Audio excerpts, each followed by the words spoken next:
사랑이라는 단어를 들으시면 어떤 것들이 떠오르시나요? 저는 바로 생각나는 모양이 하나 있었는데요. 바로 하트 모양이었습니다.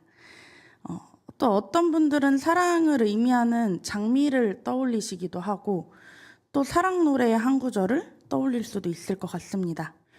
또는 나를 가장 많이 사랑해주는 부모님 또는 자녀들을 생각하시는 분들도 있을 거고 또 어떤 분들은 사랑을 시작할 때의 설렘을 떠올리시는 분들도 있을 거라고 생각합니다. 사랑에 대해서 찾아보던 중에 흥미로운 사실 몇 가지를 발견하게 되었습니다. 국립한글박물관에서 진행한 연구에 따르면 1920년부터 2010년까지 발표된 2만 6천여 곡의 노래를 대상으로 노랫말에 사랑이라는 단어가 얼마나 많이 표현되었는지를 조사했었는데요. 모든 단어들 중에 4만 3,549회로 가장 많은 단어로 사용이 되었으면서 또 대중가요의 60% 이상이 사랑을 주제로 한 노래를 하고 있다는 연구 주제가 있더라고요. 이렇게 노래뿐만 아니라 우리가 사랑을 접할 수 있는 문화나 또 매체는 너무나도 많은 것 같습니다. 우리가 보는 영화나 드라마에서도 사랑에 대해서 다루지 않는 드라마가 너무나도 많은 것 같습니다. 북한에 넘어가서도 사랑을 하고 병원 안에서도 사랑을 하고 뭐 생사를 넘나들면서 사랑을 하기도 하니까요. 그 수많은 영화와 드라마 안에서도 사랑이라는 그 주제는 우리가 빼놓고 이야기할 수 없는 것 같습니다. 이처럼 우리는 사랑이라는 그 주제를 가지고 오늘 함께 말씀을 보려고 합니다. 우리에게 나타나는 하나님의 사랑은 어떤 사랑인지 또 성경에서 말하는 그 사랑은 어떤 사랑인지 우리가 온전히 알고 깨닫는 시간 되시기를 소망합니다. 요한일서가 기록된 당시의 상황은 소아시아 교회가 이단으로 인하여 어려움을 겪고 난 후의 상황이었습니다. 그렇기 때문에 교회 안에서 서로 이단인가 아닌가 하는 의심의 분위기가 남아 있어서 형제들이 서로 사랑하지 못하고 서로 의심하면서 그 분쟁의 가운데 서로 상처가 남아 있는 상황 가운데 소아시아 교인들이 있었습니다. 요한은 이러한 소아시아 교인들에게 서로 사랑하라고 말을 하며 사랑이 무엇인지 또 사랑은 어떻게 하는 것인지 성도들에게 말하고 있습니다. 그러면 성경이 말하는 사랑, 우리가 그 사랑을 함께 살펴보기를 원합니다. 요한일서 4장 7절에서 8절의 말씀 우리가 함께 읽어보도록 하겠습니다. 사랑하는 자들아, 우리가 서로 사랑하자. 사랑은 하나님께 속한 것이니 사랑하는 자마다 하나님으로부터 나서 하나님을 알고 사랑하지 아니하는 자는 하나님을 알지 못하나니 하나님은 사랑이심이니라. 아멘. 7장의 시작에서 요한은 사랑하는 자들아, 우리가 서로 사랑하자라고 도전하면서 사랑에 대해서 설명을 시작합니다. 사랑은 하나님으로부터 시작되었습니다. 사랑이신 하나님께서 우리를 창조하셨습니다. 그런데 선악과 사건으로 인하여서 우리는 사랑의 모습을 점차 잃게 되었습니다.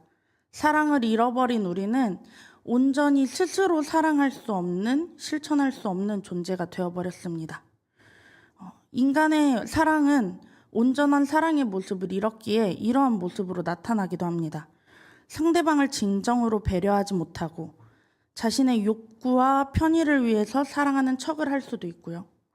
또 사랑이라는 이름으로 집착하거나 잘못된 욕망을 품기도 합니다. 그렇다면 온전한 사랑을 하는 사람은 어떤 사람인지 요한은 이렇게 이야기하고 있습니다. 사랑하는 사람은 다 하나님으로부터 나서 하나님을 안다라고 이야기합니다. 그리고 이어서 사랑하지 않는 사람은 하나님을 알지 못한다고 이야기합니다. 왜 이렇게 이야기했는지 8절에 이어서 나오는데요. 8절 말씀 한 번만 다시 보겠습니다. 사랑하지 아니하는 자는 하나님을 알지 못하나니, 강조한 표현 같이 읽어볼까요? 이는 하나님은 사랑이심이라. 바로 하나님이 사랑이시기 때문입니다. 하나님은 사랑이 많으신 분이 아닙니다. 하나님은 사랑 그 자체이신 분입니다. 온전한 사랑을 하는 사람은 사랑 그 자체이신 하나님을 알아야 합니다. 하나님을 지식으로만 아는 것이 아니라 하나님과의 관계 안에서 하나님의 사랑을 온전히 경험해야만 하나님의 사랑을 이해할 수 있고 온전히 누리고 또 실천할 수 있습니다. 그렇다면 하나님의 사랑이 어떻게 우리 가운데 나타날 수 있었을까요? 사랑이신 하나님으로부터 멀어진 우리는 어떻게 하나님의 사랑을 경험할 수 있을까요? 오늘 본문의 9절, 10절 말씀입니다. 우리 함께 읽어보도록 하겠습니다. 하나님의 사랑이 우리에게 이렇게 나타난 바 되었으니 하나님이 자기의 독생자를 세상에 보내심은 그로 말미암아 우리를 살리려 하심이라. 사랑은 여기 있으니 우리가 하나님을 사랑한 것이 아니요 하나님이 우리를 사랑하사 우리 죄를 속하기 위하여 화목제물로 그 아들을 보내셨음이라. 아멘. 하나님의 사랑은 우리에게 이렇게 나타났습니다. 하나님은 죄로 인하여 하나님과 멀어진 우리의 관계를 회복하시기 위하여 그의 하나뿐인 아들을 이 땅 가운데 보내셨습니다. 그리고 그 아들을 화목의 제물로 사용하셨습니다. 하나님과 멀어진 우리를 구원하시기 위해서 하나님은 독생자 아들을 보내시어 우리에게 사랑을 보이셨습니다. 우리가 하나님을 먼저 사랑한 것이 아닙니다. 하나님이 우리를 사랑하셔서 우리의 죄를 위하여 자신의 아들을 이 땅 가운데 보내시고 화목 제물이 되게 하셨습니다. 저는 아직도 사실 이 사랑이 온전하게 이해가 되지는 않습니다. 나에게 잘못한 사람이 내게 와서 용서를 구하면 그제서야 얼굴을 보고 그 사람의 이야기를 들어주고 내가 용서한다고 말할 수 있을 텐데 그것도 아니고 내가 먼저 잘못한 사람에게 다가가서 내가 사과를 하고 내가 용서를 하고 그 사람에게 사랑한다고 이야기하는 것이 저에게는 아직까지도 많은 노력이 필요한 일인 것 같습니다. 나에게 상처를 먼저 준 사람에게 먼저 가서 손 내미실 수 있으신가요? 내게 잊지 못할 상처를 내고 내가 지금 살아가는 데에도 영향을 미치는 그 상처를 준 사람에게 다가가서 내가 너를 사랑한다라고 말씀하실 수 있으신가요? 그 사랑의 모습은 우리가 생각하는 단순한 사랑은 아닌 것 같습니다. 그런데 하나님께서 죄로 인해서 멀어진 우리, 죽음을 향해 가는 우리를 구원하시기 위하여서 친히 그의 아들을 보내셨습니다. 그의 아들을 이 땅으로 보내시고 또 우리의 죄로 인하여 그의 아들을 십자가에 못 박혀 죽기까지 우리를 사랑하셨습니다. 하나님께서 예수 그리스도를 통하여 보여주신 십자가 사랑을 우리는 기억하고 실천해야 합니다. 이 시간 하나님께서 십자가 사건을 통하여서 우리에게 주신 사랑의 모습을 더욱더 면밀하게 살펴보고 우리의 삶 속에서 어떻게 적용시켜 나갈 수 있을지 함께 고민해 보았으면 좋겠습니다. 먼저 하나님께서 예수 그리스도를 통하여 보여주신 십자가의 사랑은 조건이 없는 사랑입니다. 하나님의 사랑은 죄로 인하여 하나님과 멀어진 우리가 조금은 죄의 모습을 잃고 의의 모습과 가까울 때에 주신 사랑이 아닙니다. 로마서 5장 8절에서는 우리가 아직 죄인 되었을 때에 그리스도께서 우리를 위하여 죽으심으로 하나님께서 우리에 대한 자기의 사랑을 확증하셨느니라 라고 말씀하십니다. 하나님은 조건에 따라서 사랑을 결정하신 것이 아닙니다. 어떠한 조건이든지 간에 우리를 사랑하시겠다고 결정하셨습니다.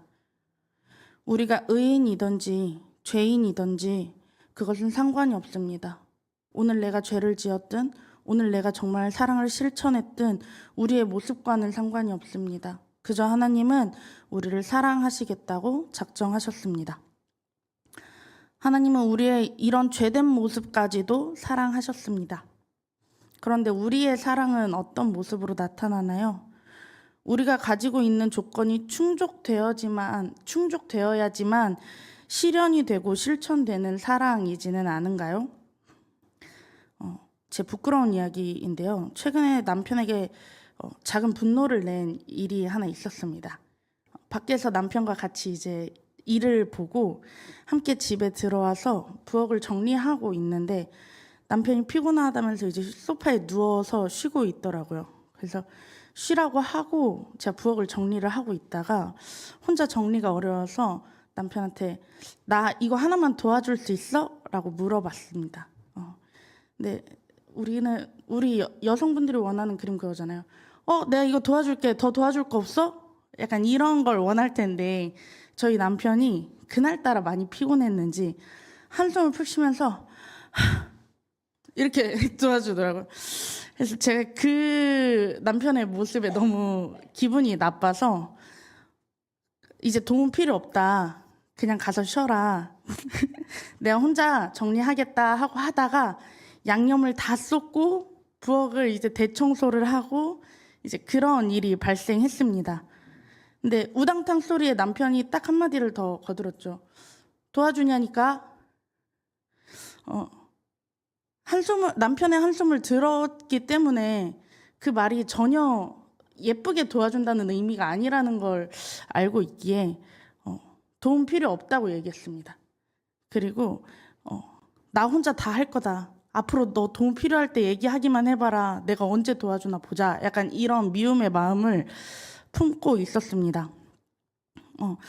우리에게는 그런 일들이 많이 있지는 않은가요? 내가 필요할 때 나의 필요를 채워주지 못할 때 그때도 나의 남편을 사랑하고 내 이웃을 사랑할 수 있는지 저에게는 아직도 어렵더라고요. 이처럼 부부관계 안에서 또는 자녀와의 관계 안에서 내가 생각한 어떠한 조건을 충족시켜주지 못하면 아직도 그렇게 화가 나고 아직도 서운하고 또 아직도 그 마음 가운데에는 내 마음을 몰라주는 그 사람에 대한 미움이 자리 잡고 있는 것 같습니다. 공동체 안에서는 나의 수고를 몰라주는 우리 공동체원들에게 서운하기도 하고 멀어지는 관계를 유지하게 되기도 하는 것 같습니다. 인간의 사랑에는 조건 없이 누군가 사랑한다는 것이 굉장히 어려운 것 같습니다. 그러나 하나님은 우리를 조건 없이 있는 모습 그대로를 사랑하셨습니다. 그 조건 없는 하나님의 사랑이 우리 가운데 있기를 소망합니다. 그래서 우리가 속한 공동체 안에서 부족하고 내 마음에 들지 않아도 하나님께 받은 조건 없는 사랑을 기억하면서 실천할 수 있는 우리가 되길 소망합니다. 하나님께서 내게 먼저 하나님의 사랑을 내가 먼저 받았으니 내가 먼저 상대방에게 손을 내밀고 실천하는 사랑을 우리가 먼저 행하기 원합니다. 남편과의 그런 일이 있고 난 후에 제 마음 가운데 미움이 그대로 있었지만 그 마음이 오래 가지는 못했습니다. 남편의 행동에 화가 났고 저는 부엌을 다 대청소하느라 힘이 들었지만 어느 순간 남편의 옆에 가서 조용히 남편의 필요를 채워주고 있는 제 모습을 발견하게 되었습니다. 남편이 수련회를 가기 위해서 짐을 챙기고 있는데 빠진 건 없는지 계속 그렇게 챙겨보고 또 빠진 게 있으면 말은 하지 않지만 조용히 캐리어 옆에 하나 얹어놓고 그렇게 하다 보니 남편과 사이가 다시금 좋아졌습니다. 이렇듯 작지만 조건 없이 내미는 손길, 내가 상처받았지만 그래도 내가 먼저 사랑하고 실천할 수 있는 그 사랑, 먼저 내미는 손길의 사랑을 저와 여러분들이 실천하시기를 소망합니다. 둘째는 십자가 사랑은 예수님이 자신의 생명을 내어주신 희생의 사랑입니다.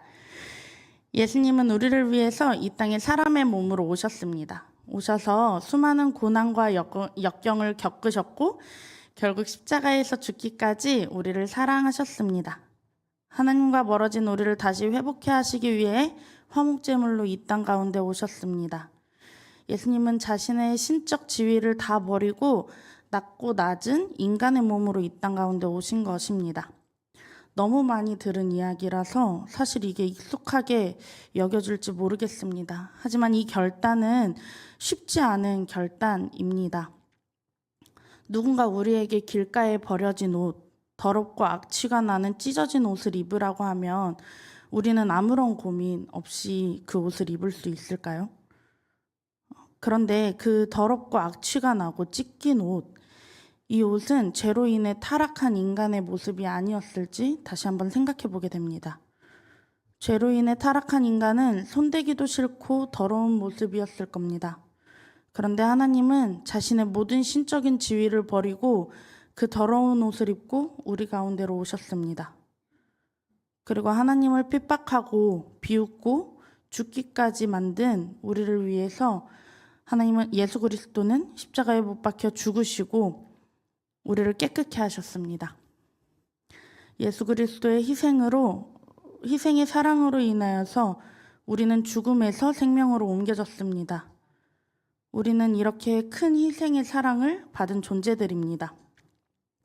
요한은 예수 그리스도께서 보이신 희생의 사랑을 이제는 우리가 실천해야 한다고 이야기합니다. 이 희생의 사랑을 우리는 어떻게 실천할 수 있을까요? 내가 조금은 손해보더라도, 내가 조금은 피곤하고 힘들어도 누군가를 도울 수 있는 사랑. 내가 가진 것을 나눔으로써 함께 우리 공동체가 누릴 수 있는 사랑. 또 내 속도로 걷는 것이 아니라 상대의 속도에 맞춰 발맞추어 걷는 사랑. 이렇게 작은 희생을 실천함으로써 사랑을 나타내는 우리가 되기 원합니다. 셋째로 십자가의 사랑은 우리를 용서하신 사랑입니다. 예수님은 십자가에 못 박히시고 이렇게 말씀하셨습니다. 누가복음 23장 34절의 앞부분입니다. 우리 함께 읽도록 하겠습니다. 이에 예수께서 이르시되 아버지 저들을 사하여 주옵소서. 자기들이 하는 것을 알지 못함이니이다 하시더라. 아멘. 예수님은 십자가에 자기를 못 박고 그를 조롱하며 핍박하는 자들을 바라보시며 아버지 저 사람들을 용서하여 주십시오. 저들은 자기들이 하고 있는 일을 알지 못합니다. 라고 기도하십니다.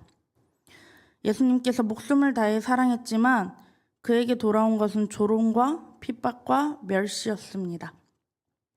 그럼에도 불구하고 예수님은 그들을 사랑하셨습니다. 예수님이 받으신 고난과는 비교가 되지 않지만 우리 또한 삶의 수많은 관계 속에서 상처를 받기도 하고 가끔은 나의 사랑이 하찮게 여겨지는 것처럼 느껴질 때가 있지는 않으신가요? 그때 우리는 어떠한 선택을 하고 계신가요? 나에게 상처를 준 사람, 나의 사랑을 무시하는 사람, 그 사람을 용서하는 사랑을 하고 계신가요?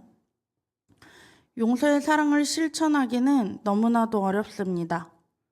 그 이유는 아직도 해결되지 않은 상처가 우리 안에 있기 때문입니다. 그리고 그 상처로 인하여서 관계의 회복을 기대하기는 더욱더 어렵습니다. 용서의 사랑은 쉽게 하기는 어려운 사랑인 것 같습니다. 그러나 우리가 우리를 용서하신 하나님의 사랑을 기억할 때 이 용서의 사랑을 실천할 수 있을 줄을 믿습니다. 주님이 나를 용서하셨으므로 용서를 실천하는 우리가 되기 원합니다. 용서하는 것은 쉬운 일은 아닙니다. 상대방의 행동이 아직도 변화하지 않았고 그대로일 때도 있습니다. 그러나 우리는 그때 우리의 마음을 다시 정돈하고 그 사람의 행동이 변하지 않았을지라도 불구하고 우리는 상대를 용서하고 또 그 사람에게 사랑을 베풀어야 합니다. 용서할 수 있는 마음을 하나님 앞에 구하며 사랑하기에 힘쓰는 저와 여러분들이 되시기를 소망합니다. 마지막으로 십자가 사랑은 섬기는 사랑입니다. 예수님의 십자가 사랑은 행동으로 보여졌습니다. 사랑한다 말씀만 하신 것이 아니라 이 땅에 오셔서 우리를 섬김으로 하나님의 사랑을 보이셨습니다. 사랑은 표현되고 실천되어질 때 온전히 이루어집니다. 최근에 사랑한다는 표현 언제 해보셨나요? 우리 옆에 계신 분들과 함께 이렇게 한 번 더 인사했으면 좋겠습니다. 하나님의 사랑으로 사랑합니다.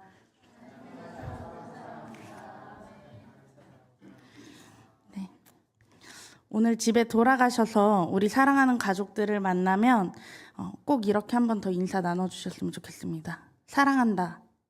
이런 인사 꼭 나눠주셨으면 좋겠습니다. 이 사랑의 표현은 오늘 하루 힘들었던 사람을 살리는 생명의 말이기도 합니다. 저와 제 남편이 잠자리에 들기 전에 꼭 하는 말이 있습니다. 되게 약간 부끄럽기도 한데요. 가끔은 숙제처럼 하는 말이기도 합니다. 항상 이렇게 인사하고 자는데요. 잘 자, 사랑해 이 인사를 꼭 하고 잡니다. 피곤해서 먼저 잘 때도 먼저 자서 미안해, 잘 자, 사랑해 꼭 이 인사를 하기도 하고요.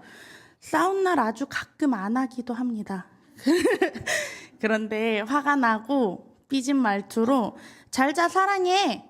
근데 왜 대답 안 해줘? 이렇게 얘기할 때도 있습니다. 아직 신혼이라서 그런데요.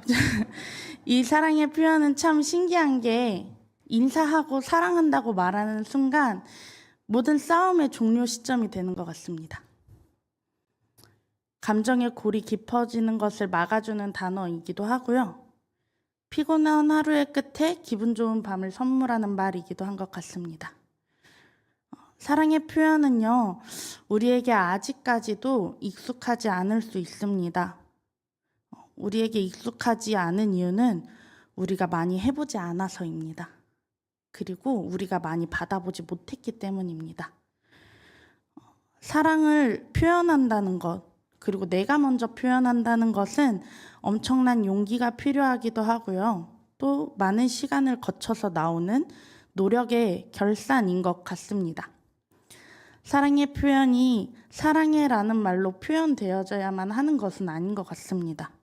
위로가 필요한 사람에게는 우리가 건네는 따뜻한 위로의 한마디, 또 어려운 일 가운데 있는 성도를 위한 마음 다한 기도가 보이지는 않아도 우리가 표현할 수 있는 섬김의 사랑인 것 같습니다. 이 섬김의 사랑을 함께 실천해 나가는 저와 여러분들이 되시기를 소망합니다. 지금까지 하나님께서 예수 그리스도를 통하여서 보여주신 이 십자가 사랑을 함께 살펴보았습니다. 그 사랑은 조건이 없는 사랑이며 희생의 사랑이며 용서하는 사랑이며 섬기는 사랑입니다. 요한은 하나님께서 우리에게 보이신 이 사랑을 해야 한다고 말씀하십니다. 왜 그랬을까요? 요한일서 4장 11절의 말씀입니다. 우리 함께 읽어보겠습니다. 사랑하는 자들아, 하나님이 이같이 우리를 사랑하셨은즉 우리도 서로 사랑하는 것이 마땅하도다. 아멘. 하나님이 우리를 먼저 사랑하셨기 때문입니다. 그리고 우리는 그 사랑을 받은 자들이기 때문입니다. 그렇기 때문에 우리는 서로 사랑해야만 합니다. 12절의 말씀에 이렇게 말씀하십니다. 어느 때나 하나님을 본 사람이 없으되 만일 우리가 서로 사랑하면 하나님이 우리 안에 거하시고 그의 사랑이 우리 안에 온전히 이루어지느니라. 우리가 서로 사랑하면 하나님은 우리 안에 거하십니다. 우리의 눈으로 하나님을 볼 수는 없지만 우리가 서로 사랑할 때에 하나님은 우리 안에 거하시고 하나님의 사랑이 우리 안에 온전하게 이루어집니다.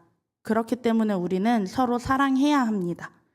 사랑을 하기 위해 노력해야 하고 또 사랑을 실천해야 합니다.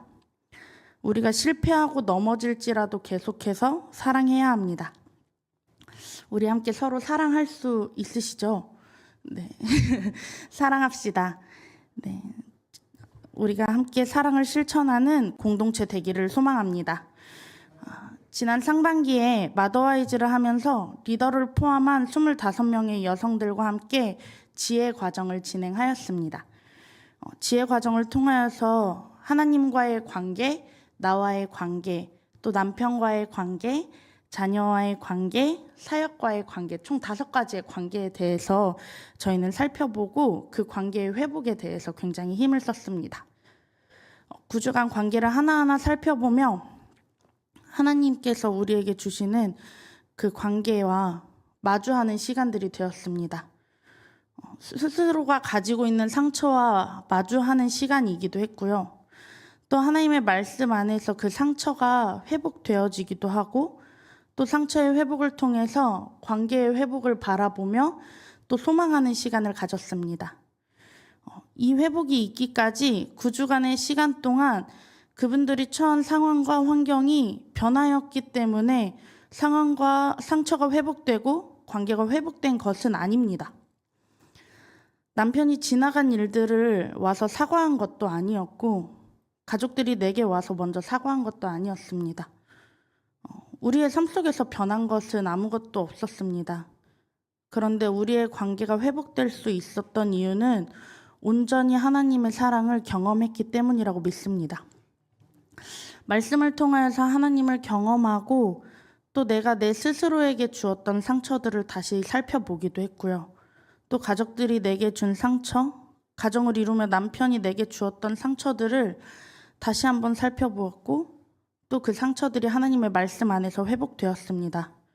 변한 것이 하나도 없는 상황 안에서 하나님의 말씀이 성도님들의 마음을 회복해 하셨습니다. 하나님의 말씀이 내 안에 작용되고 나니 용서가 되고 사랑이 되더랍니다. 이상한 경험이었습니다. 그 자리에 있던 25명, 또 저를 포함한 26명이 이상한 경험을 했습니다. 내가 나 스스로를 사랑할 수 없었던 모습임에도 불구하고 내 자신을 사랑하기로 작정하였습니다. 나에게 상처를 준 남편이었지만 그럼에도 불구하고 낮은 자리로 찾아가서 우리가 먼저 섬기기로 결단하였습니다. 또 자녀를 나의 기준이 아니라 하나님의 기준으로 또 사랑의 눈으로 바라보기로 결단하는 시간 또한 있었습니다. 이 모든 변화의 시작은 다른 누군가가 아니라 바로 나 자신이었습니다.